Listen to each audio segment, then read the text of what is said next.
পুষ্টিগুণে ভরা মিষ্টি কুমড়ার আজকে একটা অসাধারণ রেসিপি দেখাবো। এভাবে যদি আপনি মিষ্টি কুমড়া রান্না করে খান, মাছ মাংস কিছুই লাগবে না, এই মিষ্টি কুমড়া দিয়ে তরকারি ভাজি দিয়ে আপনি খেতে পারবেন। তো এখানে আমি কিছু মিষ্টি কুমড়া নিয়েছি, একের পাকা মিষ্টি কুমড়া অনেক মিষ্টি। এই মিষ্টি কুমড়া কিন্তু চিনি দিতে হয় না, তারপরে একটু দিতে হয় যে যাদের বাতের সমস্যা আছে আর কি। মিষ্টি কুমড়া একটু চিনি দিলে শুনেছি আমি মুরব্বীদের কাছে যে মিষ্টি কুমড়া একটু চিনি দিতে বা একটু গুড় দিতে হয়, তাহলে বাতের সমস্যা থাকে না। তো এই যে দেখুন এখানে মিষ্টি কুমড়াগুলো কেটে নিতেছি। আসসালামু আলাইকুম ফ্রেন্ড, সবাই কেমন আছেন? আশা করি আল্লাহর রহমতে সবাই ভালো আছেন। আমি আলহামদুলিল্লাহ ভালো আছি। সবাইকে অগ্রিম ঈদের শুভেচ্ছা, ঈদ মোবারক সবাইকে। আর বেশি দিন বাকি নাই, আর 2 দিন বাকি আছে ঈদের, আজকের পরের দিন। জানি না এখানে কালকেও শেষ রোজা হতে পারে, এমনকি পরশু দিনও শেষ রোজা হতে পারে। যদি 30টা রোজা হয় তাহলে পরশু দিন একটা রোজা হবে। আজকে তো 28 রোজা আজকে। তো এখানে আমি মিষ্টি কুমড়া কেটে নিতেছি দেখুন। আর মিষ্টি কুমড়া ভাজি আমার অনেক ভালো লাগে, তো এটা আমি কী দিয়ে ভাজি করব সেটাই দিয়ে শেয়ার করবো। এখানে 5 ফোড়ন নিয়েছি দেখুন, কালি জিরে নিয়েছি একটু, আর একটা শুকনো, বেশি ঝাল খাই না একজন্য একটা, আর মিষ্টি কুমড়া বেশি না অল্পই, সেজন্য। তো দেখুন এখানে আমি এটা ভাজি করব।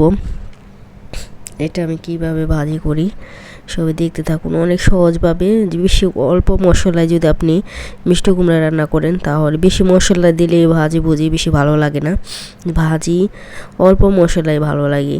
তো আজকে 2টা রেসিপি দেখাবো, আর একটা রেসিপি আছে। তো এই যে দেখুন এটা আমি আগে ভাজি করে নেব। এভাবে যদি আপনি ঘরে ট্রাই করেন দেখবেন অনেক মজা লাগবে। যারা মিষ্টি কুমড়া খান না তারাও এইভাবে ভাজি করলে মিষ্টি কুমড়াটা খাবেন। তো মিষ্টি কুমড়া চিংড়ি মাছ দিয়েও ভালো লাগে। তো এখানে আমি 5 ফোড়ন দিয়ে দিছি, বেশি করে জিরে আর রসুন কুচি একটু ভেজে নেব তেলে। তো মাছ ভাজছিলাম সেই তেলে আর কি মিষ্টি কুমড়া ভাজি করব।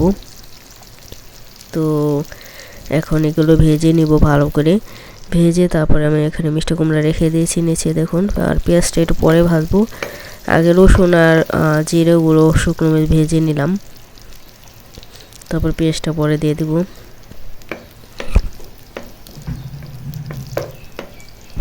দেখতে দেখতে রমজান মাস শেষ হয়ে গেল আমাদের, একটা মাস আর পরের বছর ফিরে পাবে কিনা জানি না। তো অনেকে আছে যারা বেঁচে থাকে ফিরে পাবে, আর যারা আল্লাহ যার যত হায়াত রাখছে ঠিক ততটুকু সে পাবে, আমি হোক আর আপনি হোক, যে কেউ হোক। এটা কারণ প্রত্যেক প্রাণীকে মৃত্যুর স্বাদ গ্রহণ করতে হবে, কেউ পৃথিবীতে চিরকাল বাঁচবো না। কেউ যদি ভাবে না আমি অনেক দিন বাঁচবো, তাহলে ভুল এটা। তো এই যে দেখুন আমার অফ ক্যামেরা আমি এটা কিছুক্ষণ ঢেকে রেখেছিলাম, সেদ্ধ হয়ে গেছে এখন দেখুন। আর মিষ্টি কুমড়া ভাজি করে কিন্তু অত সময় লাগে না, আপনার 2-3 মিনিটেই মিষ্টি কুমড়া ভাজি করতে পারবেন। অনেক মজা এই ভাজিটা, যদি 5 ফোড়ন, যারা 5 ফোড়নের গ্রানটা পছন্দ করেন। অনেক আছে এটার সুগ্রানটা পছন্দ হয় না অনেকেরই, তো আমার ভালো লাগে। তো এই যে দেখুন আমি 5 ফোড়ন দিয়ে মিষ্টি কুমড়া রান্না করলাম। কেমন হয়েছে সুন্দর কমেন্ট করে দেবেন। এই মিষ্টি কুমড়া ভাজি দিয়ে গরম গরম ভাত অনেক মজা লাগে আমার কাছে। তো কার কার কাছে ভালো লাগে সবাই কমেন্টে জানাবেন।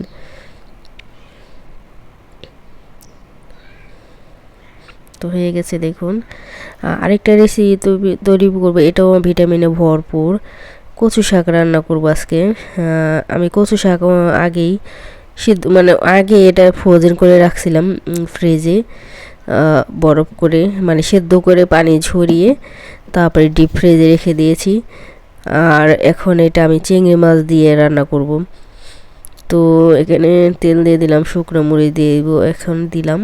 আর যে কোনো ভাজিতে শুকনো মরিচের একটা গ্রানটা খুবই ভালো লাগে, তো দিয়ে দিলাম দেখুন। এখন রসুন কুচি পেঁয়াজ কুচি দিয়ে এটা, আর যেহেতু কচু শাক একটু রসুন কুচি পেঁয়াজ কুচি বেশি দিতে হয়, বেশি না দিলে ভালো লাগে না, তো বেশি করে রসুন দিয়ে দিলাম দেখুন।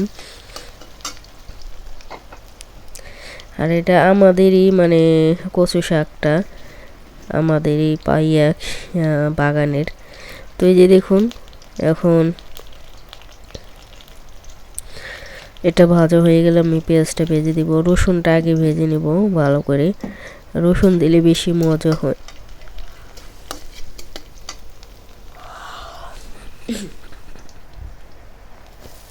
তো পেঁয়াজটা দিয়ে দিলাম, পেঁয়াজটা ভাজা হলে আমি চিংড়ি মাছ দিয়ে দিব পরে। ছোট চিংড়ি, দেশি ছোট চিংড়ি মাছ দিয়ে যদি আপনি ভাজি করেন না, খুবই মজা হয়। সবাই ফুল ভিডিওটা দেখবেন, কেউ টেনে টুনে ভিডিও দেখেন না, সবার কাছে অনুরোধ থাকবে। আর রমজান মাসে বেশি খাদ্য তো বেশি ভালো লাগে না, মানে তরকারি অত খাওয়া হয় না, ঠিক না? মানে আমি ভোর রাইতে বেশি খাইতেই পারি না, অল্প মানে ঘুমে থেকে উঠে কিছু খাইতে ইচ্ছে করে না আসলে। তো এখানে অল্প অল্প সব মশলা দিয়ে দিলাম দেখুন। আর কচু শাকে অত বেশি মশলা দিতে হয় না, যে কোনো ভাজি অল্প মশলা দিলেই বেশি ভালো লাগে। আর তবে মাছ মাংস বা এসব মাংসতে একটু বেশি মশলাই ভালো লাগে, মাছ বুঝে আর কি মশলা ভালো লাগে। তো মশলাটা ভালো করে কষিয়ে নিয়ে তারপরে যে এখানে কচু চিংড়ি, দেখুন চিংড়ি মাছটা দিয়ে দেবো। চিংড়ি মাছটা কচু শাক ভাজি অনেক মজা, আমার কাছে খুবই ভালো লাগে। ঠান্ডা মানে এখনো যায় নাই পুরোপুরি, ঠান্ডা লাগছিল অনেক দিন। পরশু দিন তো আমি তো একদিন পর পর ভিডিও দিই। এর আগে ভিডিও দিয়েছিলাম একটু মিউজিক দিয়ে, তো মিউজিক দিলে আর কি ডলার কম দেয়। আমি দেখছি যদি আপনি ভয়েস দিয়ে ভিডিও এডিট করেন, আপনার ডলার বেশি দিবে। আর মিউজিক দিয়ে যারা মিউজিক দিয়ে ভিডিও বানায় তারা ডলার কম পায়। এটা আপনি মিলে দেখেন, চেক করে দেখেন। ভয়েস দিয়ে ডলার যতটা পাইবেন, মিউজিক দিলে ডলার কম দেয়। তবে নিজের মানে অরিজিনাল ভিডিওর ভিতরে ভয়েস দেওয়াই ভালো। তবে যারা ভয়েস না দেয় তা কিছু করার নাই, তারা মিউজিক দিয়ে দেয়, এটা যার ইচ্ছে। তো যাই হোক, আমি তো সবসময় ভয়েসই দিই। তো যখন একটা শরীর খারাপ থাকে, গলা বসে যায়, তখন কথাই বলতে ইচ্ছা করে না। আর কথা বলতে গেলে কাশ আসে, এই যে মানে হেচ্ছু হাই কি, মানে ঠান্ডার জন্য এখনো না মানে নাকে বাজে কথা, এর কথা অনেকের ভালো লাগে না, কয়ে কেমন। তো যাই হোক, অসুখ বিসুখ আল্লাহ তাআলা দেয়, আবার আল্লাহ উদ্ধার করে, আল্লাহ তাআলা ভালো করে দেয়, সুস্থ করে দেয়, এটাই সবই আল্লাহ, আলহামদুলিল্লাহ, আল্লাহর নিয়ামত। সবাই আলহামদুলিল্লাহ বলবেন। অসুখ বিসুখ দিব আল্লাহ তাআলা, কেউ এই আপসেট হবেন না, মানে মন খারাপ করবেন না। তো আল্লাহর কাছে সাহায্য চাইবেন। সবচেয়ে বেশি ডাক্তার কাছে যাওয়ার আগে নামাজ পড়ে দুহাত তুলে আল্লাহর কাছে শেফা দান মানে ভালো হওয়ার জন্য দোয়া করবেন, যে আল্লাহ আমাকে ভালো সুস্থ করে দাও তাড়াতাড়ি, তাহলে দেখবেন আপনি তাড়াতাড়ি সুস্থ হয়ে যাবেন। কারণ আল্লাহ বলে যে তোমরা আমাদের কাছে চাও, যদি না চাও তো না চাইলে তো পাইবে না। যে কোনো জিনিসে আপনি একটা জিনিস আপনার প্রয়োজন, কিন্তু আপনি যদি কারো কাছে না চান তাহলে কি পাইবেন? তো এই যে দেখুন, আমার কচু শাকগুলো বরফ আগেই ফ্রিজে থেকে বের করে নেই, মনে ছিল না। তো এই যে বরফ হয়ে আছে, এখন এই গ্যাসে চলে আসতে ধীরে আর কি রান্না করবো অফ ক্যামেরায়। তো সবাই ফুল ভিডিওটা দেখবেন। এই কচু শাকটা খেতে খুবই মজা একবারে। তো বরফ হয়ে রয়েছে, শক্ত হয়ে রয়েছে, তবে আস্তে ধীরে চুলা যখন কমিয়ে ঢেকে রাখবো একলাই গলে যাবে বরফ। তো আজকে এই ভিডিওটা ছোট্ট একটা ভিডিও, সবাই ফুল ভিডিওটা দেখে দিন, সবার কাছে অনুরোধ থাকবে। তো আমি তো আর প্রতিদিন ভিডিও দিই না, আর রমজান মাসে ঠিক মতো সবারও ভিডিও দেখা হয় না, কাজে ব্যস্ততার মধ্যে আর কি। তো যাই হোক, রমজান শেষ হয়ে গেলে সবার ভিডিও নিয়মিত দেখব। তো এই যে দেখুন, অনেক মজার একটা শাক। সবাই ভালো থাকুন, সুস্থ থাকবেন, আল্লাহ হাফেজ।